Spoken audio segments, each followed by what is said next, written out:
In this episode, we are going to untangle one of the most misunderstood ideas in cloud security, which is shared responsibility, and we are going to do it slowly and clearly so nothing feels abstract.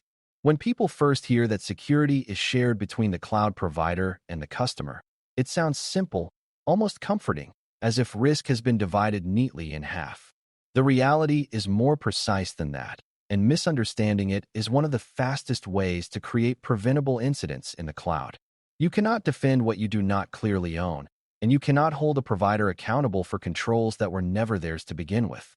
By the end of this discussion, you should be able to explain what shared responsibility actually means, how it changes across service models, and why confusing those boundaries leads to very real risk. Before we continue, a quick note. This audio course is a companion to our course companion books. The first book is about the exam and provides detailed information on how to pass it best. The second book is a Kindle-only ebook that contains 1,000 flashcards that can be used on your mobile device or Kindle. Check them both out at cyber.author.me in the Bare Metal Study Guide series. At its core, shared responsibility means that the cloud provider secures the infrastructure that runs the services, while you secure how you use those services. The provider is responsible for the physical data centers, the hardware, the networking fabric, and the foundational platform components that customers do not directly control. You, as the customer, are responsible for your identities, your configurations, your data, and the way you design and operate your workloads. The line is not drawn at convenience or marketing claims. It is drawn at control and visibility. If you can configure it, you are likely responsible for securing it. This distinction may feel subtle at first, but it becomes extremely concrete the moment something goes wrong. To understand why this model exists, it helps to remember what cloud computing actually changed. In traditional on-premises environments, organizations owned almost everything, from the physical servers to the applications running on top. In the cloud, infrastructure ownership shifts to the provider, but control over usage does not disappear. It simply moves up the stack. The provider cannot decide which users in your organization should have administrative access, and they cannot decide how sensitive your data is or who should be allowed to read it. That means responsibility shifts upward, not away. When learners assume that moving to the cloud means outsourcing security entirely, they are misunderstanding the design of the model. Cloud computing reduces certain burdens, but it does not eliminate accountability. The service model you choose significantly affects where the boundary sits, and that is where infrastructure as a service, IaaS, platform as a service, PaaS, and software as a service, SaaS, become important. These labels are not marketing buzzwords for the exam. They are signals about how much of the stack you are responsible for. In IaaS, you rent foundational compute, storage, and networking, and you manage almost everything above that layer. In PaaS, the provider manages more of the underlying runtime and platform components, while you focus on your applications and data. In SaaS, the provider manages most of the stack, but you still control user access, data classification, and configuration options. Understanding these differences is critical because the exam will often test whether you can recognize who is accountable for a specific control in each model.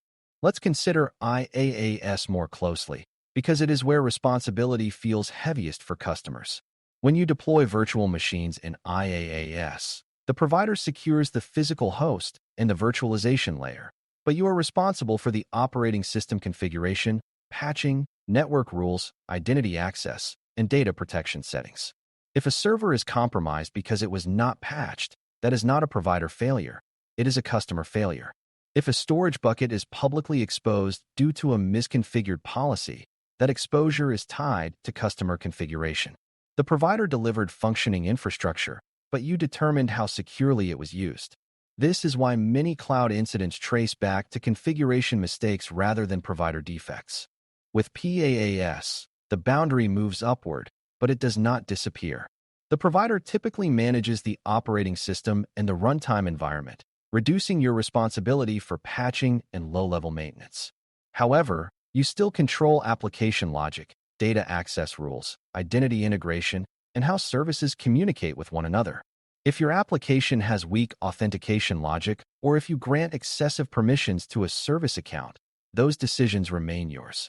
PaaS reduces operational overhead, but it does not remove the need for secure design. In fact, because more is abstracted away, misconfigurations at the identity and data layers can have even broader impact if not carefully managed. In SaaS, responsibility shifts even further toward the provider, but many learners mistakenly assume that security is now entirely someone else's job. The provider is responsible for running and securing the application infrastructure itself, but you are responsible for who has access, what data is stored, and how it is used. If an employee's account is compromised and sensitive records are exported, that incident usually stems from identity and access decisions under customer control. If data is shared externally without proper restriction, that sharing often reflects configuration choices made by administrators within the customer organization. The application may be well secured by the provider, but misuse or mismanagement of access can still create exposure. Even in SaaS, responsibility for protecting data remains shared in a meaningful way. A common misconception is that shared responsibility is a fixed checklist that never changes, but in reality, it evolves with features and configurations. When you enable additional services, integrate third-party tools, or connect environments together, you create new responsibility intersections. For example, connecting an identity system to multiple services means you now carry responsibility for how that identity trust is configured and monitored. The provider ensures the service functions correctly, but you determine how identities traverse those systems. Shared responsibility is therefore dynamic, not static. As your architecture grows, so does the complexity of your accountability.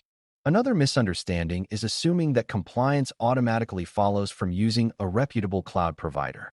Providers often maintain certifications and compliance frameworks for their infrastructure, but that does not mean your specific implementation is compliant. If you store regulated data without appropriate encryption or retention controls, that gap is your responsibility even if the provider offers compliant infrastructure. The provider gives you secure building blocks, but you must assemble them correctly. The exam often tests this nuance by presenting scenarios where the provider is secure, but the customer configuration is not aligned with policy or regulation. Recognizing that difference is central to cloud defense maturity. Shared responsibility also connects directly to risk management, because clarity of ownership determines where controls must exist. If you mistakenly assume that the provider monitors certain activity logs on your behalf, you may never enable the monitoring features required to detect misuse. If you assume the provider enforces least privilege within your account, you may fail to implement strong role definitions and periodic access reviews. Responsibility clarity drives control placement, and control placement drives risk reduction. Without that clarity, you leave gaps between assumptions and reality. In cloud environments, those gaps are often where attackers succeed. From an incident response perspective, shared responsibility shapes how investigations unfold. If a breach occurs due to a misconfigured permission, the provider will not repair your identity model for you, because that falls within your domain. However, if there is an infrastructure-level failure or a documented provider-side vulnerability, that falls within their responsibility to remediate. Understanding this division helps you respond rationally rather than emotionally during an incident. Instead of blaming the cloud in general, you can trace which layer failed and why. That clarity supports faster containment and more accurate lessons learned. For beginners, one of the most helpful mental models is to think in layers and ask who controls each layer. Physical infrastructure, hypervisors, and core services are generally under provider control. Configuration, identity, data classification, and business logic are under customer control. The service model determines how many layers are abstracted, but the principle of control remains consistent. When you ask yourself who can change this setting or who defines this access rule, you are usually identifying the responsible party. This habit becomes extremely valuable on the exam, where small wording differences can indicate a shift in accountability. Ultimately, understanding shared responsibility is not about memorizing which party handles which technical component. It is about internalizing the idea that cloud security is collaborative but not ambiguous. The provider secures the cloud, and you secure what you put in the cloud and how you use it. As the service model shifts from IaaS to PaaS to SaaS, the boundary moves upward, but it never eliminates your role.